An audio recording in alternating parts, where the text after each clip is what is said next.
Today on Locked On Rockies, we follow up on our conversation about fixing the pitching staff for the offense because the Rockies took a massive step back in an important area. Plus, another bullpen arm, another low-level deal that could be interesting for the Colorado Rockies.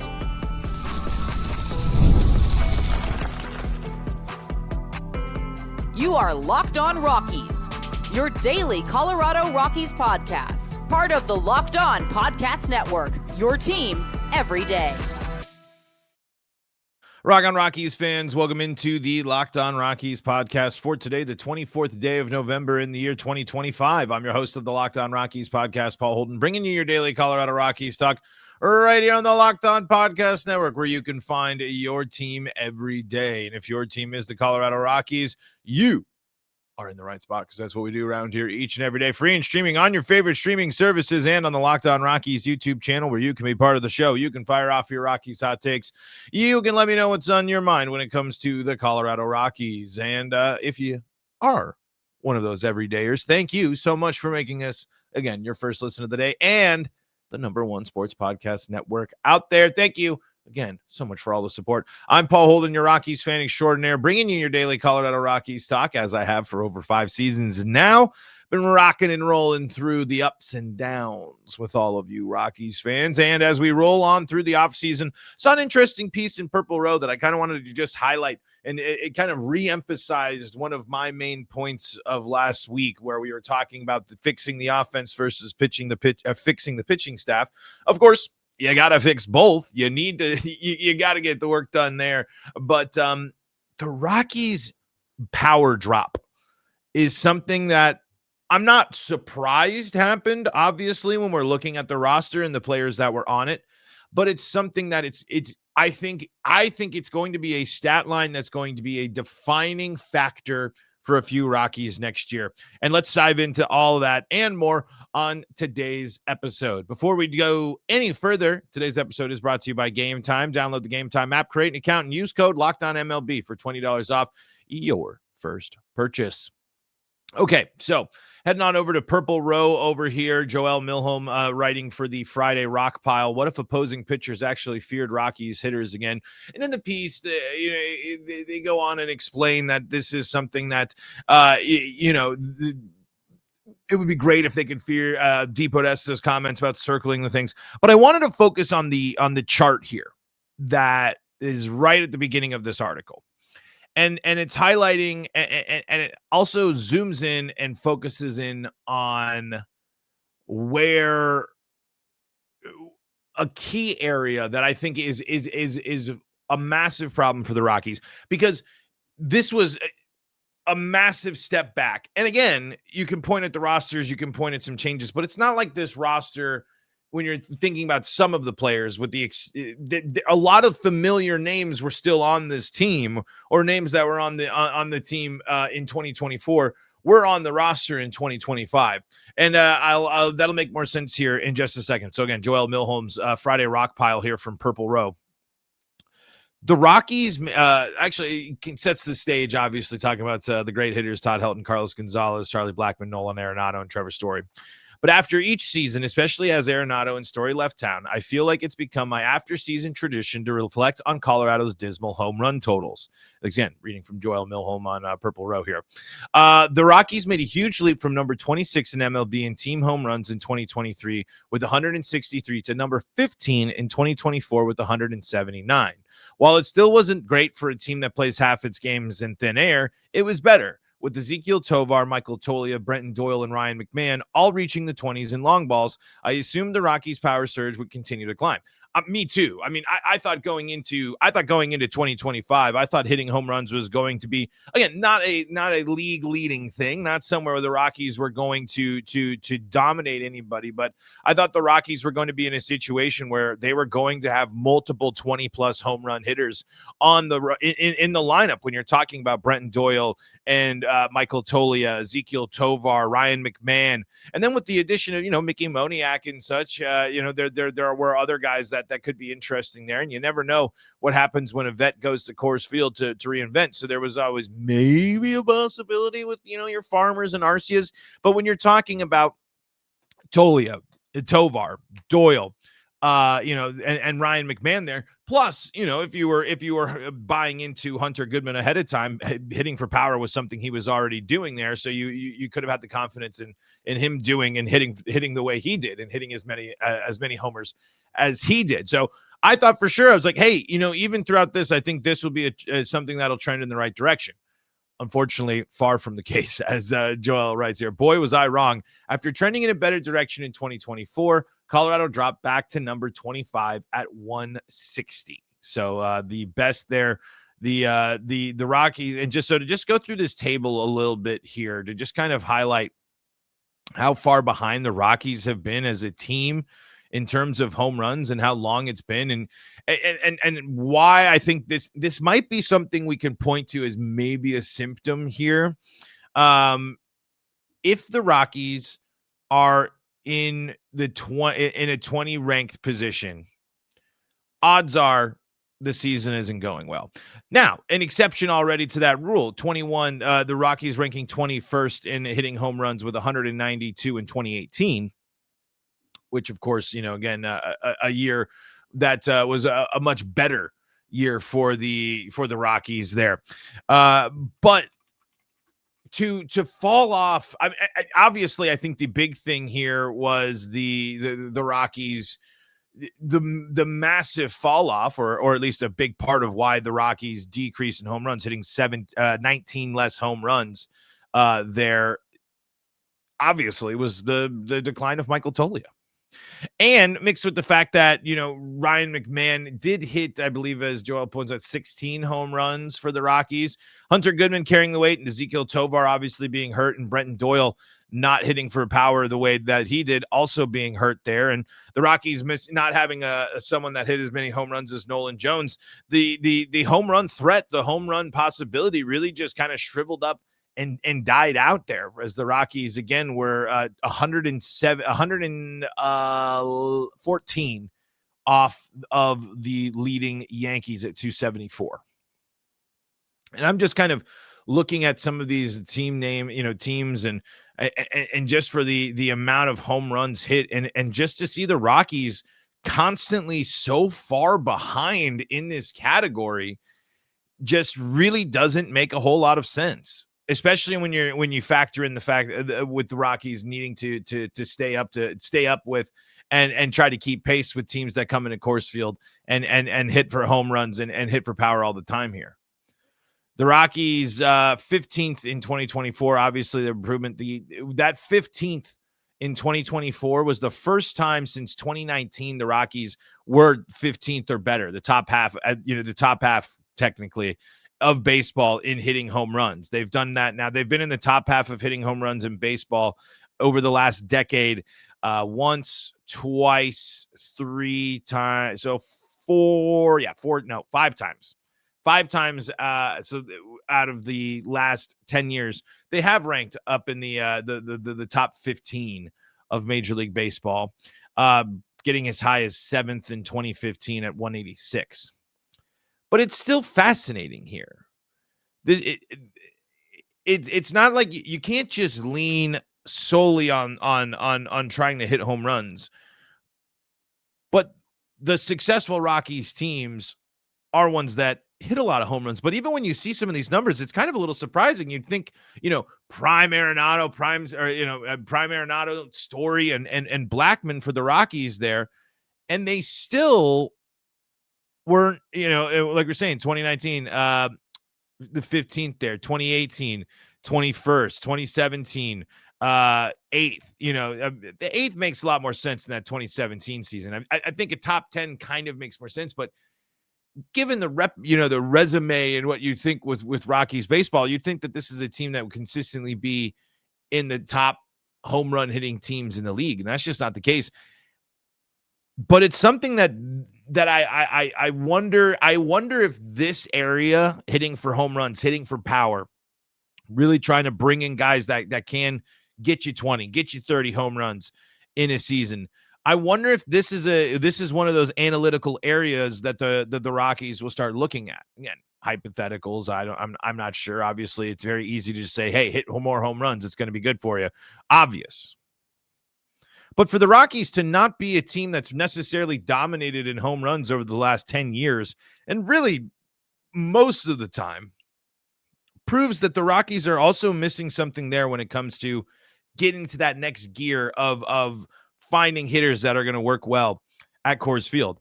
And it also proves here as well as we're talking about, the Rockies being bottom, as low as 25 in some years, including last year, the Rockies being, 25th with 160 home runs, the Rockies being 26th, 22nd, sub 20 here, the bottom 10 home run hitting teams in baseball. That also shows that the Rockies hitting philosophies and hitting approach there wasn't really working, as the Rockies were not able to turn out and develop guys that can really swing it and slug it. Because we know how big of a deal it was when Arenado and Story and Blackmon were really doing the damage there. You could probably sprinkle in some DJ LeMahieu in there, but not necessarily as much for home runs, but for clutch hitting. It's just one of those areas that if the Rockies obviously are performing well in that area, it's going to bode well for them overall, even with that slight exception there in 2018 there. But I just thought that this was something that kind of followed up our conversation from last week. Would be really great to see one of the best things that we could see, obviously not only just a better offensive year overall for Tovar and Doyle anyway, but for Tovar and Doyle to set the tone while also being, putting a little thump in the ball.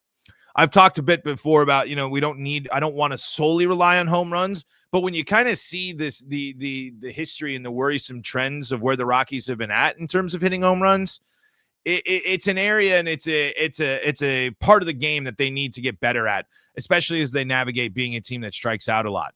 Can't strike out a lot and not hit a lot of home runs. That doesn't work very well in a sport that's still fighting and dealing with those three true outcomes. Let me know what you think there.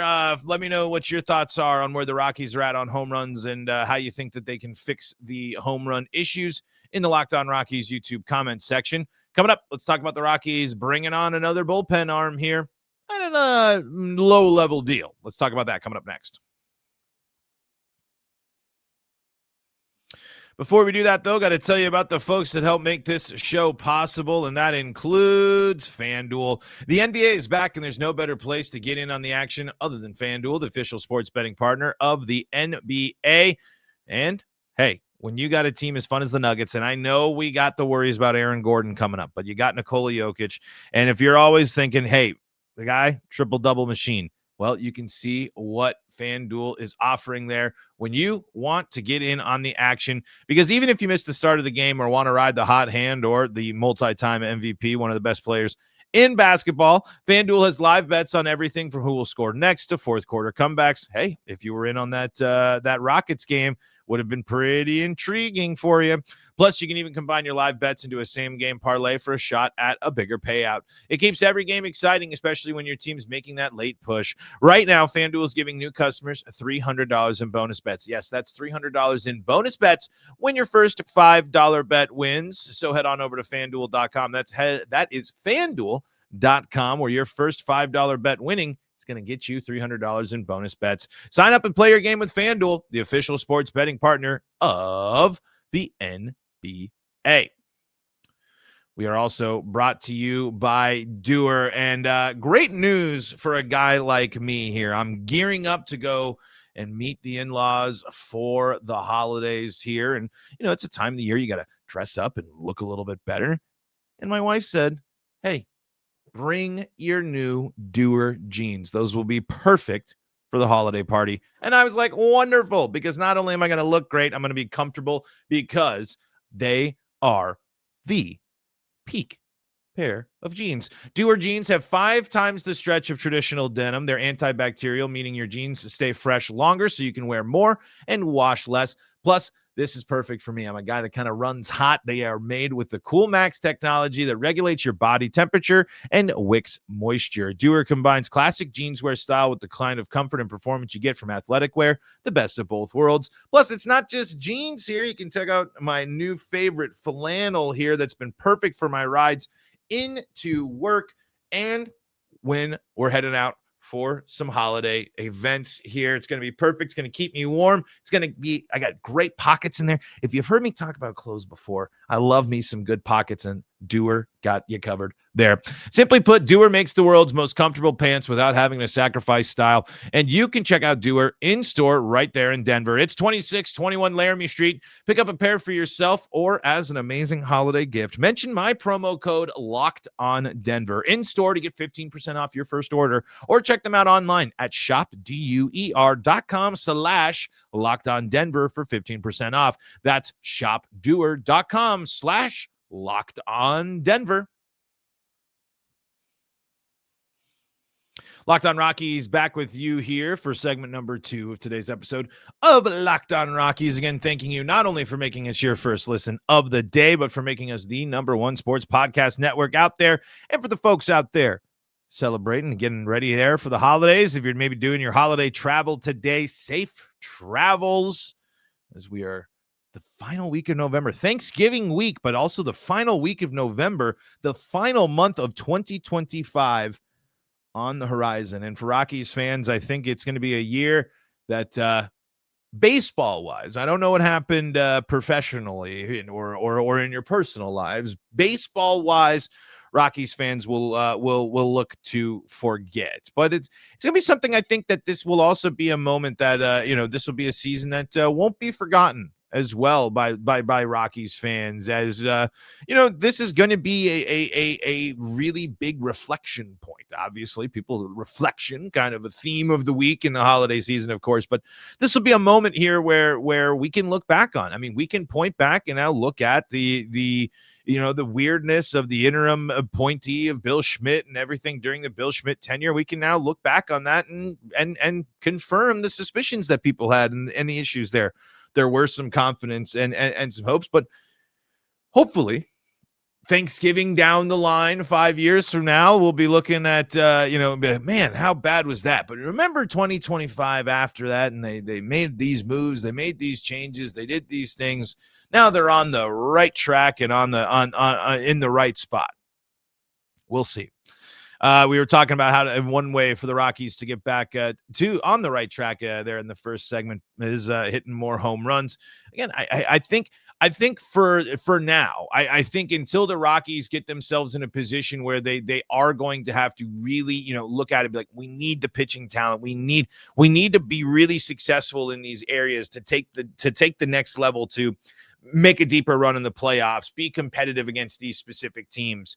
I think for the Rockies right now to win more ball games, I think the easier path for the Rockies to win more ball games in 2026 is by investing in the offense first. But the Rockies have been making a couple of moves here, bringing in some talent for the bullpen here, and something that, again, this, we'll see if this even pans out, but the Rockies adding in another lefty into the bullpen, and something that they've always looked at here is this is what Aram Layton tweets out here. The Rockies and left-handed pitcher Adam Lasky have agreed to a minor league deal, includes a spring training invite. The 27-year-old turned in a 4.11 ERA and 85 innings pitched between AA and AAA, with a 55% ground ball rate last season in the Marlins org.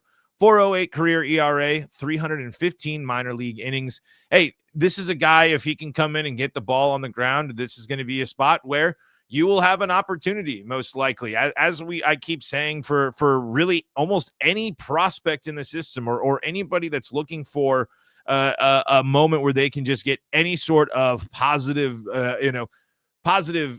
press or just a shot, the Rockies are going to be it. I mean, hey, if you have a good spring training, you might have a shot at being in a bullpen here that's going to be looking at guys. When you have 315 minor league innings, it's with the 4 ERA, there's obviously the concerns there.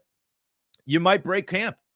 You might be good enough to get your shot here, and if you can keep keeping the ball on the ground, boom. That'll the Rockies, especially when you're talking about a bullpen that really hasn't had a lot of left-handed options coming out of it. Who knows?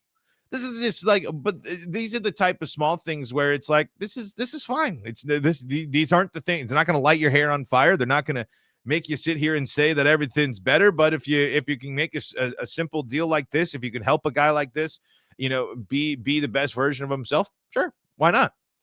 But I think the Rockies maybe they're starting to really realize, like, okay, we need to bring in some of these left-handed arms. Let's get some guys that are going to keep the ball on the ground a little bit here. And I think when I see these types of deals, especially as the Rockies are looking for a GM and still looking to fill some of those vacant positions, I think that this type of stuff is the level that we're going to see really throughout most of the offseason. With the Rule 5 draft and some contracts not being tenured, who knows? I mean, the Rockies might be in on some interesting guys that didn't get some contracts that were shed there near the contract deadline as the free agent pool got a little bit bigger. But I think this is kind of more of where our expectations should be. Minor league deals with invites to camps, 1-year deals that aren't going to knock your socks off or anything like that. It's not going to necessarily fix the roster, but it is going to be. I do wonder how much the Rockies are going to. What do all the deals look like? So when I kind of see these type of deals, again, I'm not saying this guy's going to come in and drastically change everything. I think it just kind of sets the expectations for me, and it's just like, oh yeah, I think this is the level of intensity, at least, especially right now, as they're still trying to navigate things. I am really curious to hear what the buzz will be about the Rockies at the GM meetings. What people are going to be hearing. What things what people are hearing from their early and quick conversations. Obviously, really early to be able to have a full understanding of how the Rockies are going to operate under this new regime and what they really look like, and if things are really different. Well, it'll be interesting to start hearing what maybe the Rockies are looking for in terms of, like, hey, keeping our eyes or keeping our ears open for possible trade partners, trade candidates there. I think that's probably where the Rockies have the potential for a bigger splash is making making some trades to try to bring in some more of that talent. I don't think the big flashy headline stuff is going to come from free agent acquisitions here. Could be wrong. I don't know. We'll see as the offseason continues. All right, let's wrap up the show here with your thoughts and get ready for what's next here on Locked On Rockies. That's all coming up on segment number 3. Before we do that, though, got to tell you about the folks that help make this show possible, and that includes Gametime. And with all the NFL action, I know you want to get there into the stands and see the big moments live, especially as your Denver Broncos are looking real good right now. A lot of important football left, and that means every time that you have a chance to get tickets and see the game live, that might mean you are seeing one of the biggest moments of the season. But let's be honest, getting tickets can be a hassle between queues, login screens, and price jumping at checkout. It's frustrating. That's why I've used Gametime and always love to use Gametime, the app that gives the advantage back to fans. Gametime is fast, easy, and backed by the Gametime guarantee. You'll always get 100% authentic tickets delivered on time and at the best price. Plus, all fees are included. So the price you see is the price you pay. And hey, maybe you say, I know an area of the ballpark or the stadium that I want to see. I know you're not watching a lot of baseball here these days, but you can check out the zone deals, pick the section, and Gametime's going to pick the seats. You can find amazing deals for NFL games as low as $100. It's faster, cheaper, and less stressful than any way you're going to buy tickets. Download the Gametime app, create an account, and use code LOCKEDONMLB for $20 off your first purchase. Terms do apply. Again, that's promo code LOCKEDONMLB for $20 off. Swipe, tap, ticket, go. Download Gametime today. Locked On Rockies here, segment number 3 of this Monday edition of Locked On Rockies. Thank you again so much for making us your first listen of the day. Thank you for checking us out and hanging out with us here throughout the offseason. Got lots of comments here from all of the wonderful everydayers out there.